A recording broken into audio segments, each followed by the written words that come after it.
Ikenna and Uloma had always been hardworking. Living in the bustling city of Lagos, they were both deeply invested in their careers, he as a banker and she as a businesswoman. Their days were packed with endless work, leaving them little time for their 4 children. They loved them, of course, but somehow the demands of their professions took precedence over the family they had created. The children, though provided for in material ways, were growing up feeling neglected, unsure of their parents' love or concern. The absence of Ikenna and Uloma was felt most keenly by their eldest son, Eze, who took on the role of looking after his younger siblings. But even he couldn't fill the void. The children's behavior began to change. They were rebellious, often getting into trouble at school, and they didn't seem to care much about anything other than their own distractions. Something needed to change, and fast. Uloma, always thinking ahead in matters of business, saw the answer in a relative, Ada, her niece from the village. Ada was smart, responsible, and most importantly, she would be someone the children could look up to. She promised her family in the village that she would take good care of Ada, provide her with education, and treat her as her own. The deal was struck. Ada arrived in Lagos full of hope. She was bright-eyed and ready to embrace whatever the future held. Uloma greeted her warmly. Ikenna, ever absorbed in his work, barely noticed the change in the household. At first, things went smoothly. Ada quickly became an invaluable part of the family. She cleaned, cooked, helped with children's homework, and most impressively, excelled academically. In fact, she had shown all of them. Her intelligence seemed limitless, but her growing talent soon stirred something in Uloma, a feeling she hadn't anticipated. Rather than appreciating Ada's brilliance, she began to resent it. Who does she think she is? Uloma muttered to herself one evening, watching Ada score top marks in school exam while her own children struggled to pass. I'm the one who worked hard. She's just a village girl. As Ada's academic achievements continued to outshine her peers, Uloma's resentment deepened. Ada was always the first to help with homework, the first to clean the house, and now she was becoming a local academic star. Her natural talent, the very thing that had impressed Uloma in the beginning, had become the source of her growing jealousy. One evening, after Ada won a regional maths competition, Uloma could no longer contain her feelings. You think you are better than my children? She snapped at Ada as they walked together in the kitchen. Ada looked at her in confusion. She had never thought of herself as better than anyone, least of all Uloma's children, who she had grown quite fond of. But Uloma's eyes were cold and hard. Don't ever forget your place, Uloma warned, her voice low and menacing. Ada, taken aback, said nothing, but in her heart, she knew something was wrong. She had never felt such animosity before, especially not from a woman she had thought of as a mother figure. Despite the increasing tension at home, Ada continued to excel. She poured herself into her studies, earning top marks in every subject, her reputation as a brilliant student growing every day. But behind closed doors, things were far from perfect. Uloma's treatment of her grew worse with each passing day. Ada was constantly given the most difficult chores to do. And if she ever made a mistake, Uloma would lash her out of anger. The verbal abuse was hurtful, but Ada knew she had to bear it. She couldn't risk angering Uloma further. The threats to withhold food, to send her back to the village were always there, hanging over her head like a dark cloud. "I don't want to hear about it," Uloma would snap whenever Ada tried to speak about the mistreatment. "And don't you dare tell your uncle." Ada kept her silence, burying her pain. She couldn't risk losing everything she had worked so hard for. It wasn't long before Ada's talent caught the attention of the national education system. She was nominated to represent Nigeria in an international mathematics competition in London. The news was a dream come true for Ada.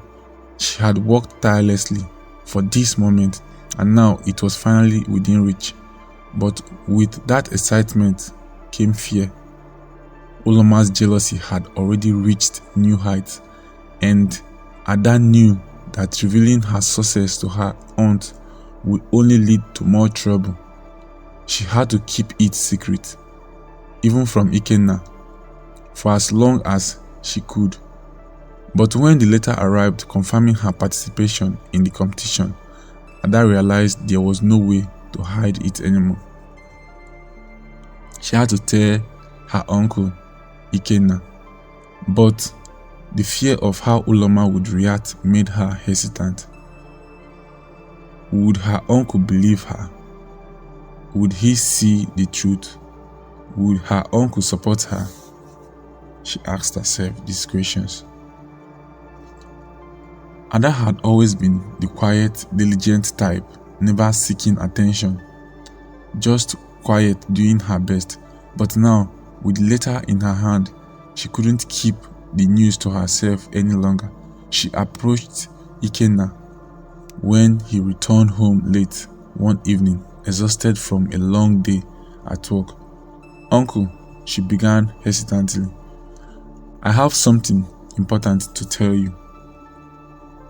Ikenna, sensing the seriousness in her tone, put down his briefcase and sat down.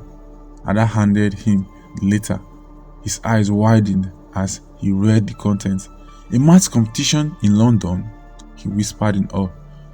"This is incredible, Ada. I am so proud of you." Ada's heart swelled at the genuine pride in his voice.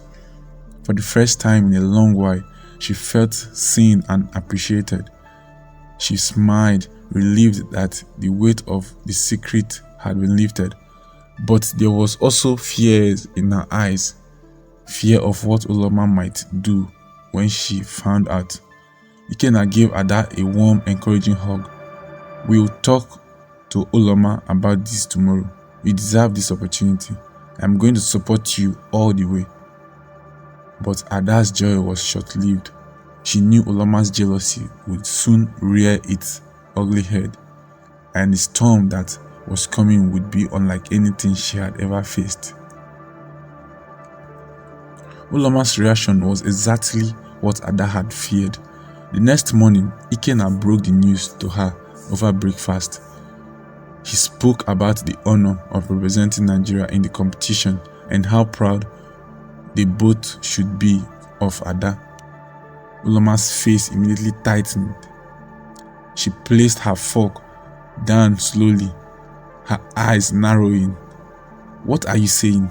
she demanded, her voice sharp. "She's just a house helper. How can you let her go off to London?" Ikenna, taken aback by her sudden hostility, looked at her in confusion. "Uloma, this is a great opportunity for her. She has worked hard for this. We should be supporting her."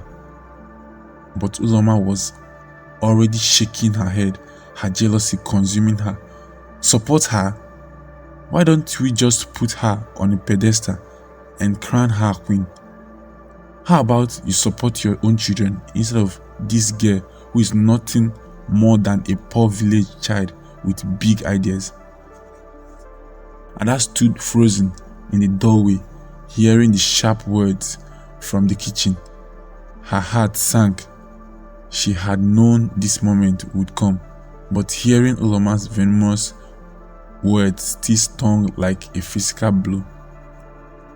Ikenna looked between his wife and Ada. "Enough, Uloma. This is happening. I have already agreed to support her. I don't want to hear any word about this." Uloma's anger simmered between the surface, but for now she kept quiet. She knew that Ikenna would stand by Ada, but this wasn't over. In her mind, Ada was a threat, a rival for Ikenna's attention and affection, and she couldn't let that stand. Days passed and Uloma's resentment festered like a poison inside her. It wasn't enough that Ada had won this competition. No, Ada's success had to be destroyed. She couldn't bear the thought of a village girl outshining her own children. Nor could she tolerate the idea of Ada receiving any more honor of Ikenna's praise. She began to plot in secret. Late at night, when Ikenna was at work and the children were asleep, Uloma would sit in the kitchen, stewing over her jealousy and planning the unthinkable. "It is the only way," she told herself in whispers, convinced that Ada's removal would restore balance in the household. If Ada was gone, everything would return to normal, and her children would be the center of attention once more.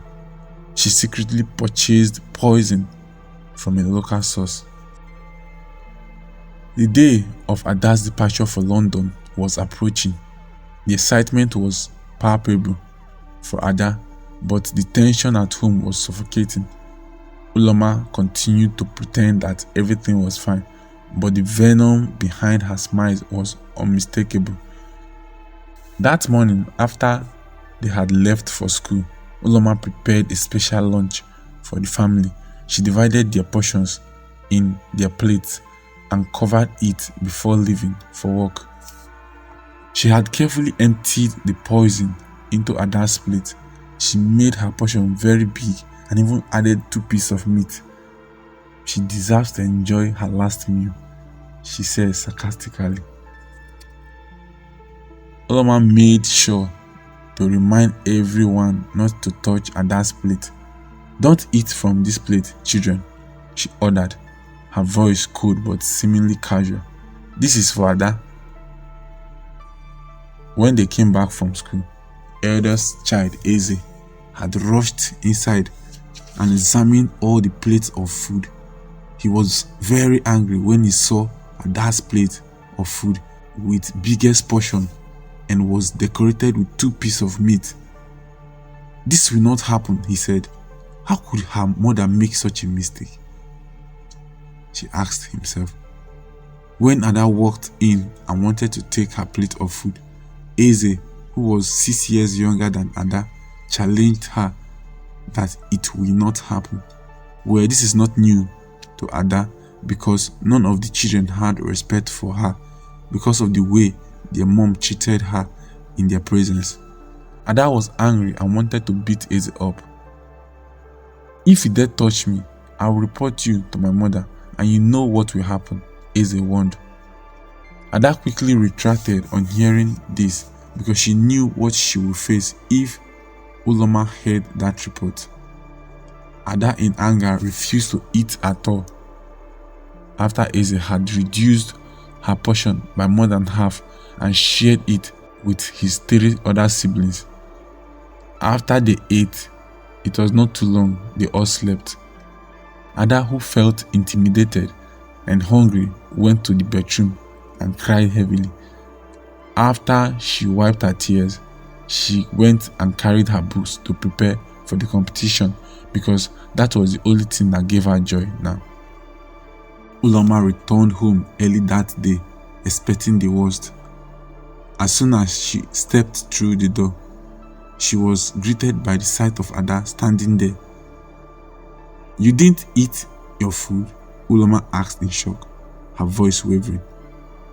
No, I didn't, Ada replied in confusion. How did she know she didn't eat her food? She wondered. Eze took the food and shared it with the others. Uloma's heart skipped a beat. She rushed to the children's room, only to find them sleeping lifeless. Her stomach churned with realization. She had failed.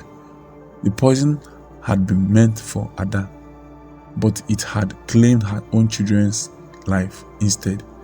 She shouted with a very loud voice and fainted. Ada ran outside and alerted the neighbors, who came and restored her. When she opened her eyes, she continued wailing. I killed them. I killed them, she cried, rolling on the floor like a mad woman. The neighbors quickly called the police and her husband. The police arrived quickly, and the neighbors who had witnessed Uloma's increasing erratic behavior provided statements. Uloma, her guilt overwhelming her, confessed to everything. She explained how jealousy had driven her to commit the unthinkable. Ikenna, heartbroken and devastated, could barely comprehend the betrayal from the woman he had loved and trusted.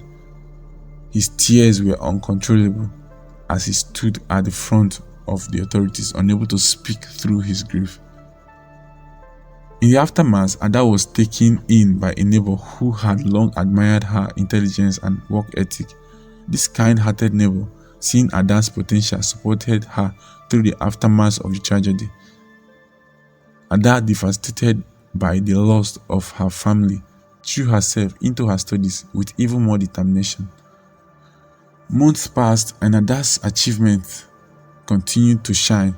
She represented Nigeria in the international maths competition in London and won the top prize. Her success did not go unnoticed. She was awarded a full scholarship for life, allowing her to pursue any educational path she desired.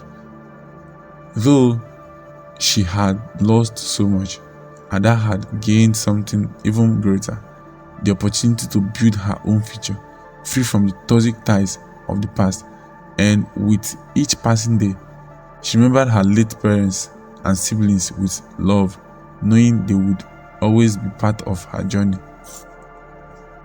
Ada had become a symbol of resilience, not just for academic brilliance, but for her ability to rise above the cruelty and pain that had once overshadowed her life. As she stood on the stage to accept her award, Ada realized that while her journey had been marred by tragedy, it had also forged her into someone who could not only survive but thrive. The future was hers to shape, and she would not be defined by the darkness of her past.